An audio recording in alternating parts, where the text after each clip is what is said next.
Hello everyone, my name is Pacha and welcome to our second episode of Tiergarten Edelwald, our new zoo project for a city zoo that has been open to the public for over 200 years. So it has a lot of history to it, as you probably already saw in the last episode. If you haven't watched that, I highly recommend doing that because it is a real banger and you get all the important infos that you need to know for this new project. But as you already saw from the title of this video, today we are not gonna build for one animal, no, we are gonna build for two animals at once in one episode, and that's also why the episode is as long as it is. Well, the actual reason why it is as long is what you're seeing right in front here. But yeah, we are building for the common ostrich and for the Dama gazelle, of course. I already built for the Dama gazelle in the past for my desert zoo Wahad Jamila, so this will be a reoccurring animal from a previous episode, but of course in a new setting, a new environment, a new biome, so there's definitely something new to discover here.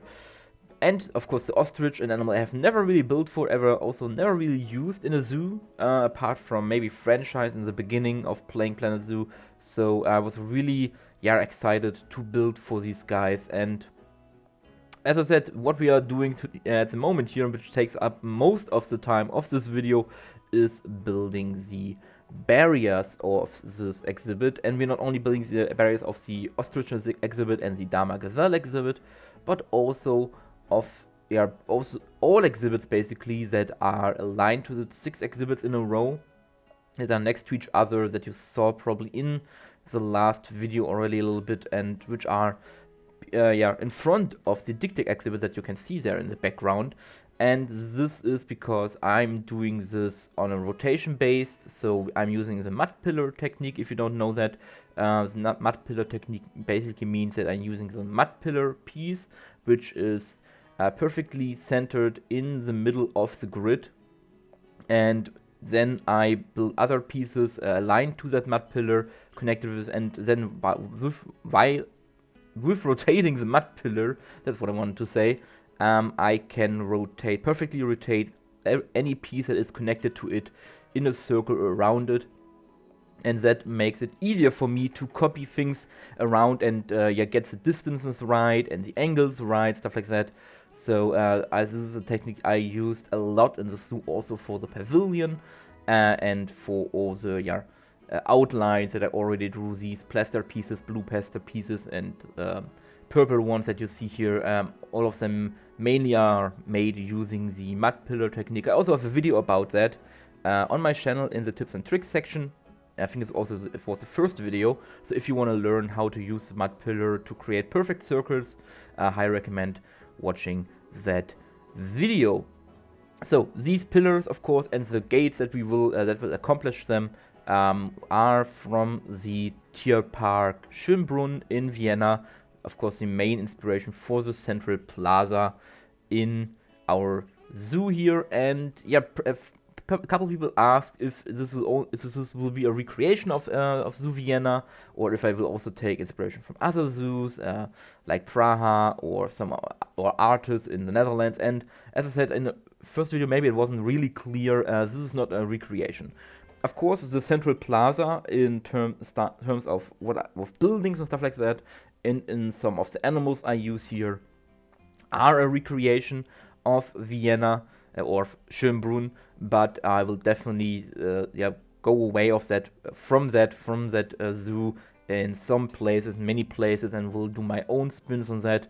As I said in the last episode, I already have an idea for the Markor and Tarkin exhibit, and this will not be inspired by Schönbrunn, but my own design. So there definitely are some new things, and this is not a recreation. What is the recreation? Of course, are these pillars here, or at least attempt of a recreation. These very ornate pillars with these vases on top, with these fruit baskets, basically, which are basically the anchor points for the fences that block the animals from the visitors. And before we talk more about that, I also have to say since last episode I asked you guys about an inscription on the Emperor's Pavilion, which was in Roman numerals. I asked you guys, yeah, what is the number? What does this mean in English, basically? What does it mean in our language? These Roman numerals. And of course, the first one who would guess that right would get a shout out. And Jen Tide, you might know her from YouTube, guessed it right. She was the first to get it right, but also some other people guessed it later on. But she left a lovely comment under the last video, talking about what she liked in the video, in the episode, of course, and I also will blend in the comment here. But also what she would want to, what she would wish from the zoo, and of course she got the date right, which is of course 1759, which is basically a recreation of when the real Emperor's Pavilion in Vienna was built. It is between 1753 and 1759. The dates are not that sure because we don't have real information about that, but in that time the Emperor's Pavilion was built in the zoo, and that is the year also my pavilion was built. So Jen, you got it right, and congratulations to that. And as I said, lovely, was a very lovely comment. And yeah, these pillars here, as I said, are the foundation for the fences, and they have been probably as old as the pavilion itself. So they are also really historic monument in the zoo, as is the whole plaza basically. And the gates that they hold, which we will later build, now you're seeing duplicating them on the axis of the mud pillar so that they are perfectly aligned with the mud pillar in the center and with the center as a whole. These pillars and the fences are one of the last remnants of this old style of keeping animals, which was not the greatest style of keeping animals, because back then, when this place was still a menagerie, that is how most animal collections basically were called back then, an animal menagerie. They were just there to keep as many animals as possible, as most visible to the public as possible. So that means not a lot of foliage, not a lot of areas where the animals can escape, the visitors, not a lot of space, definitely, because you want to have as many animals as possible in your zoo, and as many exotic animals as possible in your zoo. So you would just cramp in any amount of animals that you get from different countries. Of course, there was a lot of animal trading back there, in as much little space as you have to display them, because the person, or the emperor in this case, or the king in this case, with the most animals, with the most exotic animals, was the best. And having a lot of animals was seen as a very, very rich trade, was something who was very wealthy, had a lot of different animals to display. And these 6 enclosures we are building here, these are now the fences. These were divided into even smaller sections back in the day when this was still under the rule of the emperor.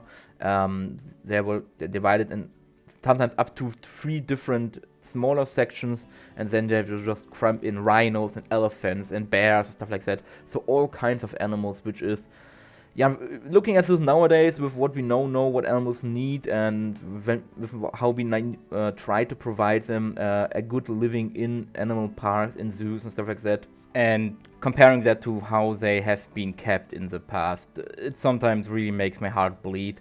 There are many stories about these kinds of things. There's one about the Tower of London, where they kept polar bears and lions and baboons and stuff like that. And I also saw pictures about Schönbrunn, Tierpark Schönbrunn, with animals, of course, but with elephants in 2 small enclosures, stuff like that. And so I really like the approach that they have nowadays with this park, which is what you see right here, that they basically opened up multiple of the sections that have been there in the past and made them 1 enclosure, in this case 6 enclosures, but each of them being rather big for the animals that they house there. And they also keep it to smaller species, compared smaller to an elephant or a rhino, mainly in this area. A lot of African hoofstock. We will later also have flamingos in here, cheetahs, red pandas will be a part of the future. A little spoiler over here for what will be housed in the zoo in the future. But for example, as in this video, the Dama gazelle and the ostrich. In the real one, they even have a smaller ostrich subspecies, which I think is called the blue-necked ostrich in English. I couldn't even really found the real or the correct English term for it, but I think it's blue-necked ostrich, which of course is a little bit smaller than the common ostrich that we display here. Another thing they changed, because back then in the day, these gates that you saw me building here were closed. Of course, these were the entrance gates to the exhibits, and of course you couldn't open them because then the animals could run out.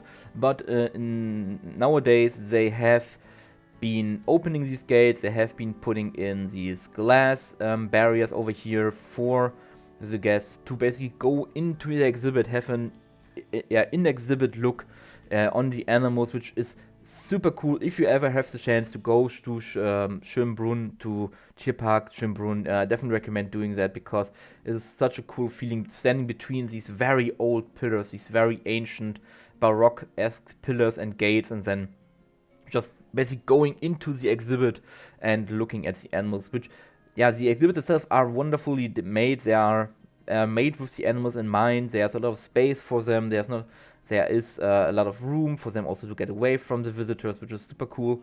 And I want to recreate that. I want to recreate that feeling, and I really like the combination of modern ideas and old designs. And one of these old designs is definitely the ornament, brass or copper building copper insignia on top of these gates, which looks very cool in real life. Not as cool, in my opinion, in what I have created here with my limited knowledge and limited pieces.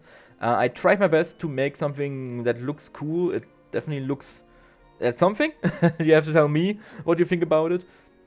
But it is. I'm not really 100% happy with how it is, but it was the best I could do, and I tried. Maybe you have an idea how I could do it better, or you say, okay, give me maybe the blueprint of these fences, and I will do a better version of that. I'm highly open to that suggestion. But as I said, of course, it's Baroque. There's a lot of features, there's a lot of details, a lot of decorations. And recreating that in Plant Zoo can be sometimes very hard.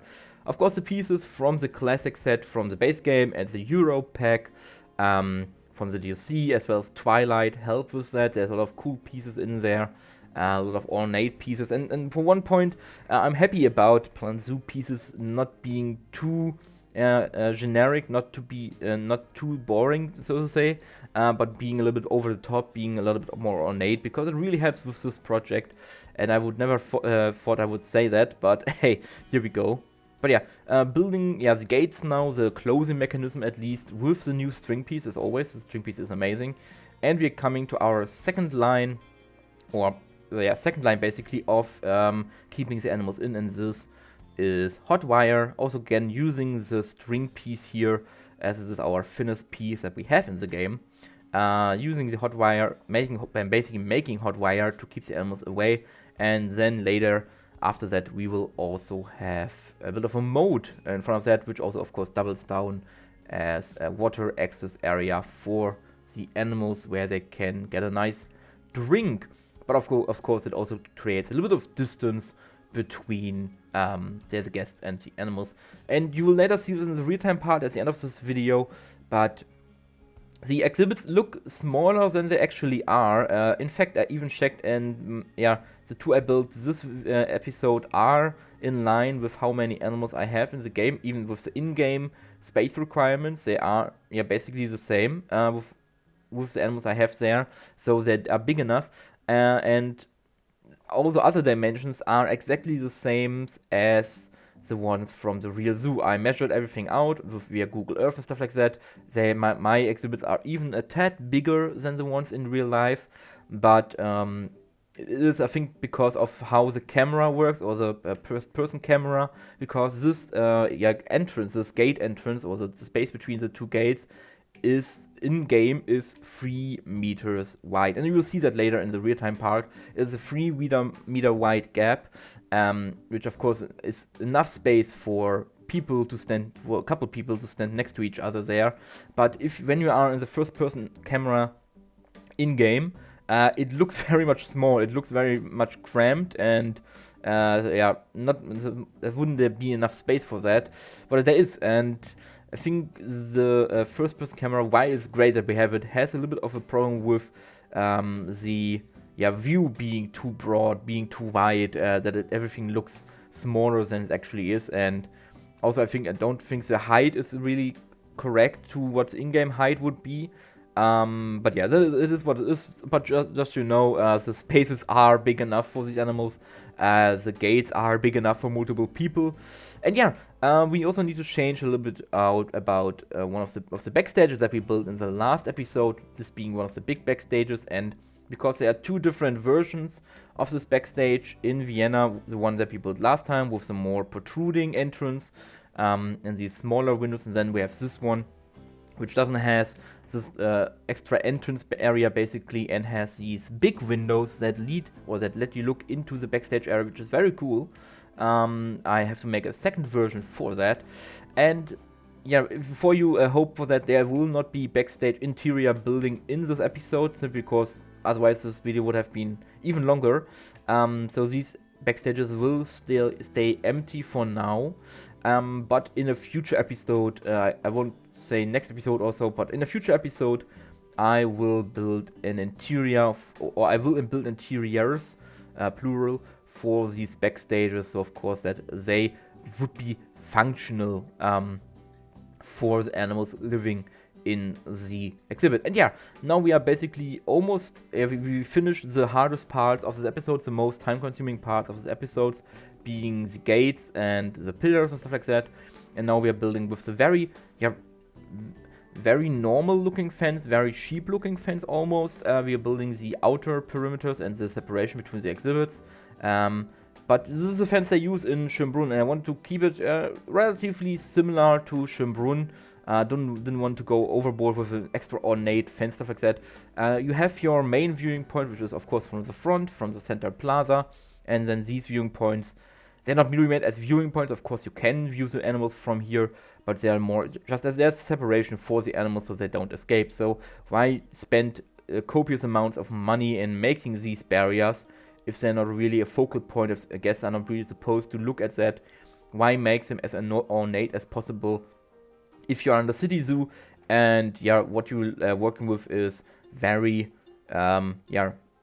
city-like esque buildings. Is nothing really. Don't want to try to replicate nature here with stone walls and mud walls and stuff like that. These are very old exhibits. They were not designed with these things in mind. So you keep with what you have, and you save money for where you can, and there is really no need for these elaborate stone walls, stuff like that. But we will have them in the zoo, don't worry, they will be there. And yeah, another thing I did here, because I sunk down the keeper gate below the ground, because I didn't find any place to put the keeper gate. It was horrible.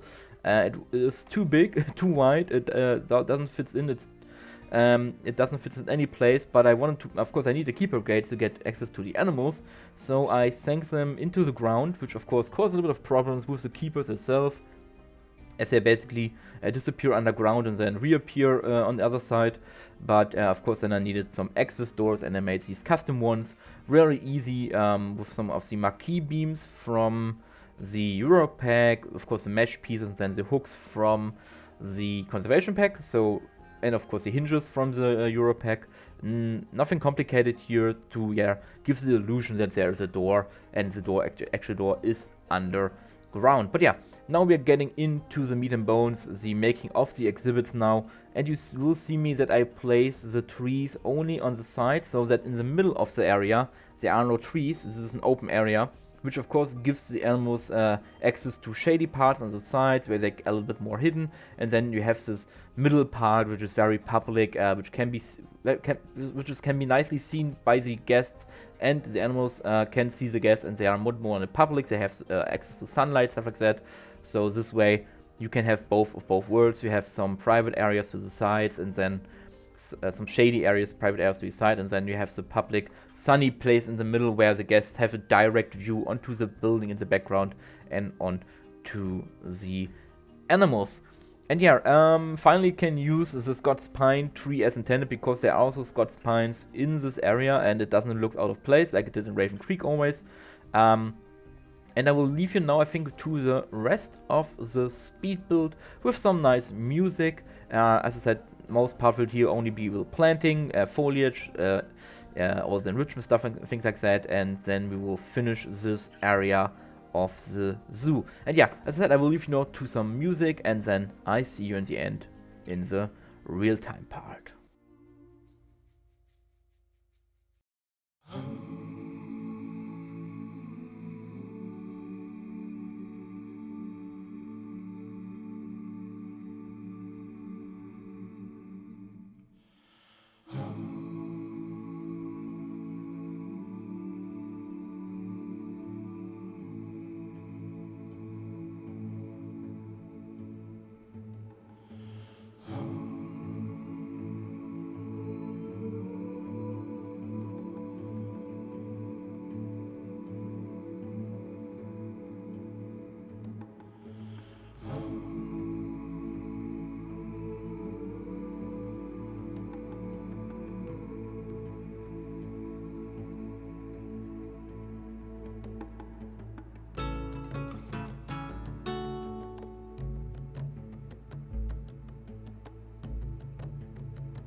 And here we are now in our real-time part, standing on the porch of the Emperor's Pavilion, and we have a good overview over what we did in this episode, and a little bit more that we did in the live stream, which I will also show you, but wasn't that important to be in the actual video. But yeah, let's first have a look at the front areas of our 2 new exhibits. I think the most I have ever done in one video.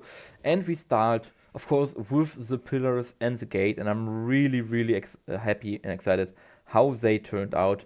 Really loving it. Looks fantastic in my opinion, if I dare so myself. And yeah, our first exhibit is of course for the Dama gazelle. There they are. I think I have 5 in here, if I count right. Yeah, 4 females, 1 male. And this is what I said. It looks smaller than it actually is. There's quite a bit of space until you hit the back area. And also this area looks smaller than it is, but it's actually 3 meters wide. I'm just a very wide man with a very wide eyes, so that I can see everything. And yeah, you saw the keeper disappearing, and at some point he will reappear on this side, hopefully. I don't know where he is. There he is. There he appeared. But yeah, really loving how this turned out. It feels lush, but not too extravagant. It doesn't feel like a forest. It feels planned and maintained. You have, of course, the more wilder sides to the side areas, of course, where there's more underbrush, where there's more foliage. But in the middle, you have this clear view to the building, as it was intended probably back then, to see the architectural, style of this zoo. Okay, this is our Dama gazelle. Let's switch over. This, of course, looks very much similar, but a little bit different also to the common ostrich with what is supposed to be pampas grass. I have no idea why it is in the ostrich exhibit in the real world also, but maybe this was for South American species in the past. But yeah, there's the pampas grass. And it looks very similar to the other one, of course. It has a very similar style, but also a little bit different plants, different area, different layout basically a little bit, but in general it is very similar to the other one. And you already can see what I talked about, what we did in the stream last Friday, and we will look at that in a moment. But yeah, I also switched out the eelgrass that was here in the video for these plants, which I don't know the name of, the underwater hydrillia. Because I think they looked better than the very bright eelgrass.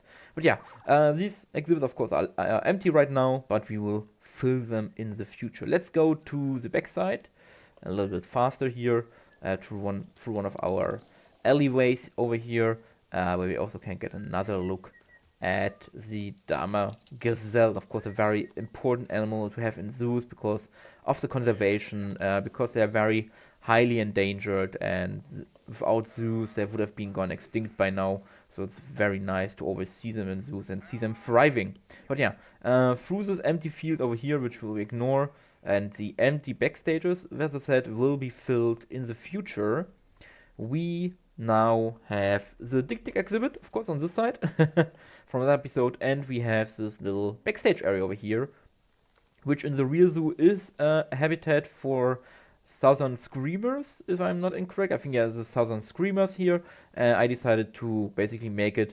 This was a former exhibit. You still have the fence in here and this fence, but they then demolished the exhibit, and now this is for nature and the backstage area. They use this area here for backstage, and I didn't land on the roof. That's cool. And yeah, here you have the access areas for for 2 exhibits. Hello.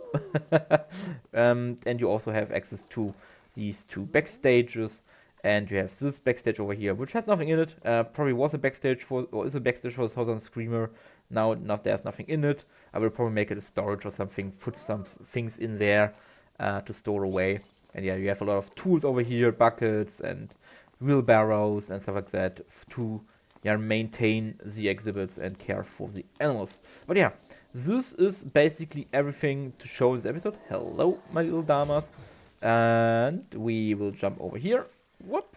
And yeah, this is everything for the episode. Don't need to make it any much longer. And I hope I see you in the next video. And until then, I hope you have had a great time with this video. I hope you stay safe. And then I see you in the next one. Until then, bye bye everyone.